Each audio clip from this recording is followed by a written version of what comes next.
Hello, guys. I'm back now after neglecting you and just ignoring your complete existence for like 2 months. My reasoning for this? I have no reason. I just did it. And, I feel bad about it, honestly. But I will say that I want to get better, but I feel like I've said this several times in the past, and I can't promise you that I will. But I do promise that I will try. And we'll just see how that goes. But, yeah. I hope y'all have been doing well, and I'm just gonna start reading now before I get into another weird rant. So, yeah. I'm gonna be reading Places We've Never Been by Kasie West. And it is chapter 4. 134 degrees, the man standing in front of our group at the Furnace Creek Visitor Center said. The hottest air temperature ever recorded on Earth was right here in Death Valley. Wow, Paisley said. That's hot. Today it was only 110 degrees, which might have sounded hot if we didn't reach that temperature every summer in Frenzo for at least a week. Sometimes many weeks. The temperature had been displayed out in front of the center on a digital sign, like a badge of honor. And, of course, our moms made us take a pic next to the unimpressive temperature. I stood on the opposite side of the sign from Skylar. I was determined not to take a picture next to him the whole trip. It sounded childish, but it was my small act of rebellion that only I, and Willow, would know about. Just the thought of this immature goal made me happy. Who would like to know what 134 degrees feels like? The man swept his hand to the side, presenting a wood-paneled freestanding room of sorts. Is that a sauna? Mom said under her breath next to me. They can get way hotter than 134. The man patted the door. Anybody? Skylar would, Paisley said, shoving her brother forward. Skylar pulled her around to his side. Paisley was just telling me this morning how she wished she knew what 134 degrees felt like. This feels a lot like fate. Olivia chuckled, obviously thinking her son was amusing. As his mom, she was required to think that. I'll try, I said. Again, I sensed I was only saying yes because Skylar said no. But I was okay with this. Plus, I was determined to experience all the things I could on this trip. The man's face lit up. Thank you. Come forward, young lady. This demonstration is much more effective in the winter when it's cold outside, but I think you'll appreciate how different even 20 degrees can feel. I'm sure I will.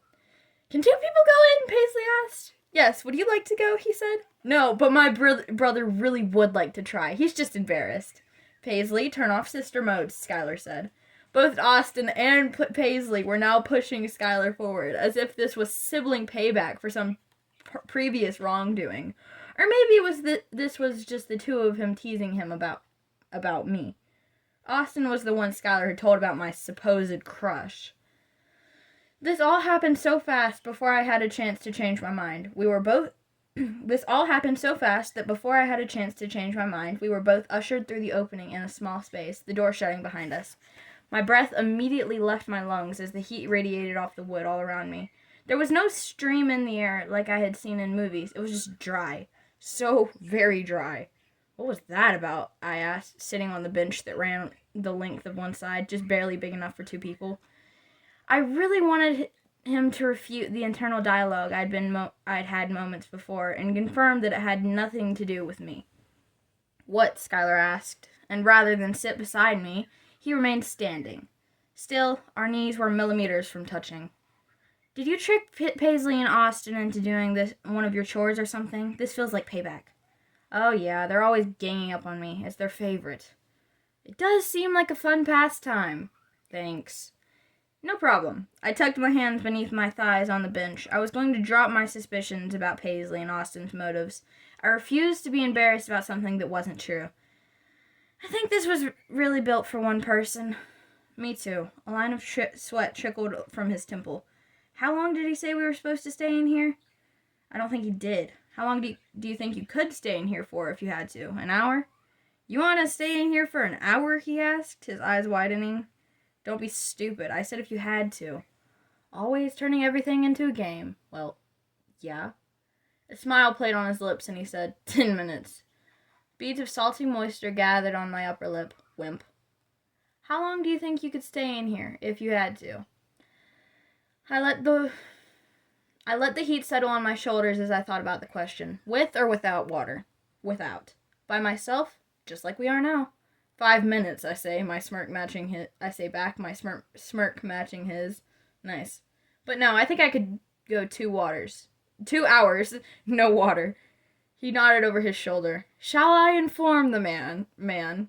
This is all hypothetical, of course. Why were you so eager to see what hell feels like anyway? You think hell is only 134 degrees? He smiled, his real smile at me for the first time since he arrived, and the nostalgia came pouring into my chest, making it even harder to breathe. I drew air into my lungs, hot, dry air. Remember that plastic playhouse of your sister's in the backyard that we used to sit in? Yes, why did we ever choose that over air conditioning? Because we were kids, and we had important secrets we didn't want anyone else to hear. Like where to hide the candy stash. We'd shared many more real thoughts than that over the years. Fears, successes, worries. I let my hand travel over the smooth wood beneath me. This isn't funny. Isn't it funny that we're in a simulation of Death Valley instead of being actually out in Death Valley? He lifted his shoulder to his temple, wiping the sweat on his t-shirt. So ironic. Why was he making this so hard? He'd had some fun banter with his sister over the last several hours. He obviously hadn't forgotten how. Don't humor me, Skylar Hutton. It was very clever observation. It was. So it's just me then. What, Skylar? What? Skylar swayed on his feet and his eyes shot to his knees. Are your knees locked? What? He asked, his voice slow and drawn out. I jumped up and reached around him for the handle of the door, which I couldn't find with him blocking the way. I took him by the waist and tried to switch places with him, directing him towards the bench to sit. He stumbled, grabbing hold of my shoulders and using me for support, but had only moved an inch, so he still blocked the door. Don't faint in here, I mumbled, wrapping my arm around him to keep him upright. With my other hand, I pounded on the door. A whoosh of cold air rushing around me was my only indication that the door had opened. I'm fine, Nora, Skylar said, unwinding himself from my hold, and just like that, he was out of the sauna and into the air-conditioned visitor center. I stood there for several moments, shocked, not exiting, waiting for my cheeks, red from embarrassment, to turn to their normal color. Talking and laughing, sounds we hadn't heard with the door shut, swirled around me, along with pockets of heat and cold. It took me another few moments to remind myself that everyone would just think my face was red from the heat, so I stepped down onto the floor. Cold bit at my arms and neck. I pulled my t-shirt away from my sticky arm and fanned it a few times. How was it? Paisley asked, the only person still standing by the sauna. Hot, I said. Why did Skylar practically sprint away? I rubbed at the back of my neck. Who knows? I wandered to a rack of postcards along the wall. Paisley followed me. I guess that there's a place called Artist's Palette that your mom thought you might want to go to before we headed to the campground. Yeah, sounds good. I picked out a couple postcards, thinking it would be fun to send some little letters of my own to Willow over the next few weeks. Paisley ran her finger over a picture of a sun setting over some dry hills. The guys want to set up camp and start dinner, so my mom said the girls could take the small RV to the artist place. Perfect. Okay, I'll go tell her. Young lady, the visitors center worker called to me. Young lady, the visitors center worker called to me. I turned. In his hand were 2 bottles of water. He handed one to me. After 134 degrees, it's important to hydrate. Oh, yeah, thanks. I couldn't find your friend, he said, holding out the other bottle. I took it. He's not my friend, I muttered as I walked away. I found my mom in the next room, staring at a diorama. The dirt floor looked like a close-up of extremely dry skin. She had a faraway look on her face. And I thought I needed some lotion, I said. What? She asked. I pointed to the display. Oh, yeah. You okay? Yes, fine. There's so much to do here. I didn't realize I should have scheduled more than one night. We're going to have to narrow it down. I guess we could split up tomorrow if there are strong opinions. Are you really anticipating strong opinions about which group of rocks we want to look at? You should have heard the heated debate about starting dinner when we had when you were relaxing in a sauna. I laugh. Relaxing? I wasn't relaxing. It wasn't relaxing? Not in the least. It was hot, as most saunas are. Well, I'm fine with whatever. It all looks good to me. She smiled. I'm so glad you've been as excited about this trip as I've been. Not that I'm surprised. Since you were little, you've always been so eager to experience new things. It's something I admire about you. Are you getting sentimental on me? Mothers are allowed to think their kids are the best, most talented, smartest kids in the world. Wait, so you said all this to Ezra too? I don't feel special anymore. She hip-checked me. Come on, I think you're gonna love the artist's palette. She hip-checked me. Come on, I think you're gonna love the artist's palette. I hear we're taking the rental. Yes. I need to grab my backpack out of ours. I can't go to a place called the Artist's Palette without my art supplies. After paying for my postcards, I headed outside. The RVs were parked in the designated spots across the lot as I weaved through the cars and around trucks until I came to our door. I stepped up and inside, surprised when I realized Ezra, Austin, and Skylar were already there. Oh, hey guys. I pointed the extra water bottle in my hand. It's Skylar. This is for you. He picked one up from the floor. Thanks, I already have one. Right. I'll take it, Austin said, probably for my benefit. I didn't need anyone's pity, but I handed him the water anyway, pretending that everyone couldn't tell Skylar was acting weird toward me. All information out? I asked Ezra. We're hungry, Ezra said. Mom said the menu is in here somewhere, but I can't find it. Maybe you girls should just cook tonight like normal and skip the artist place. Excuse me? He let out a single laugh. See, didn't I tell you she'd get mad if I said that? I'd spent a lot of time in the online gaming community, a network filled with guys, some less welcoming than others. So yes, that experience made me extra sensitive to subtle and not so subtle sexism. I wasn't going to apologize for making my brother a better person by calling him out on it over the years. I opened a drawer in the kitchen and pulled out the spreadsheet of the meals Mom had planned and the coordinating food items they required from the ice chests or fridge. My mom was always extra organized.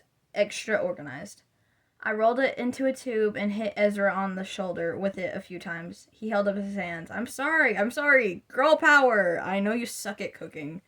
I wrapped my arms around his waist and tried to pick him up as if I was going to throw him, but failed. Like I always did. Weakling, he said. One day, I promised, and let him go. You wish. He pulled the keys out of his pocket. You coming with us? I thought you were going with Paisley, Skylar said before I had the chance to answer. Austin smacked Skylar on the back of the head. I plucked my backpack with my drawing supplies off the bed. Don't worry, Skylar. I am. I swung my backpack onto one shoulder and left without another word. I climbed off our RV and onto the other one to wait for Mom, Olivia, and Paisley. I drank half my water before pulling out my phone and texting Willow. Did you say a throwing axe would be the best weapon against Skylar? Uh-oh, what happened? Nothing new. What are your plans this week? Reading and binging that teen fantasy show on Netflix. Nice. Wait, I thought you were going to the party Kyla's throwing? Maybe. It doesn't sound as fun without you. Whatever. Everyone likes you better. Everyone likes you way better. True, she replied. I smiled, feeling a little lighter. Well, if you go, find Lena and tell her congrats on her brown belt. You should text her that yourself. She won't think it's weird that I remember she took that test, will she? Why would she think that? I don't know. You think too much. People like you. Stop overanalyzing it. Did people like me? This trip was only adding to my ever-growing list of evidence that maybe people only liked the filtered version of me. And sometimes not even that. At least I had Willow. But that's what I do, overanalyze. Speaking of people who like you, I hear Dylan is going to that party. Speaking of people who decided they didn't like you, is what she should have said. Dylan was my ex-boyfriend. We'd broken up the summer for because we mutually decided we were better friends. I hadn't seen much of him since, despite our claim to friendship. And, I texted back, and I don't know, I thought his name might make you feel some kind of way. What kind of way? Any kind of way. I shook my head, even though she couldn't see it. It doesn't. I guess we made the right choice last year. You definitely did. Mom and the others joined me in the RV. Gotta run. I need to be an artist. I was so happy I'd brought my colored pencils. Microline black pens were my favorite medium, but as we climbed out of the RV into a hill not far from the parking lot, I knew this sketch would be in color. The setting sun lit the mountains in the background, a fiery reddish orange, and in the foreground it looked like someone had dumped chalk dust onto the rocky terrain. Turquoise and purple, white and yellow trailed up the sides of the rocks, highlighting their shapes and creating a paint-by-number scene. I imagined a sand border in the game, gliding down the hills. She'd collect different points for all the different colors she managed to board on. Whoa, Paisley said in awe. I don't think this is considered flora or fauna. Olivia hooked her arm in Paisley's. Maybe we should make it flora, fauna, and terrain. No way, Paisley said. No adding more work to my work. No harm has ever come from doing more than expected. Paisley huffed out a breath. I'd be the first to prove that statement wrong. Olivia gave her a soft laugh. Mom peeked over my shoulder as I drew. What are you going to include? Are you going to include any of your trip drawings in your portfolio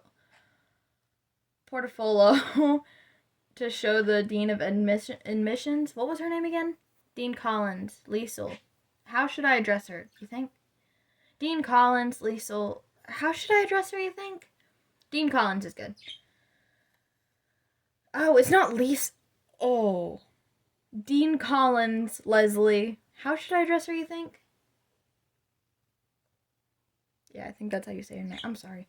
Dean Collins is good. I figured, but no, I don't think I'll add any new drawings. 2 weeks is not nearly enough time to obsess over them. I've done months of obsessing over the others. It wouldn't be fair to the new drawings. Or the old drawings, for that matter, Mom joked back. True, I said. The drawings were just one part of the resume I'd prepared for the interview. But since animation was what I wanted my focus to be on, I felt like it was the most important part. Did you end up going with the girl gamer angle you were thinking about for your portfolio? Yep, all the game ideas I included feature females. Feature girls. I hope she's the girl power type. She's a woman in gaming, I said. She is. At least, that's what I'd bet my entire sketchbook on. And that is the end of chapter 4. I hope you enjoyed, and again, I'm sorry for literally ignoring y'all for 2 months. That wasn't cool of me, but I hope y'all have an amazing day, and bye.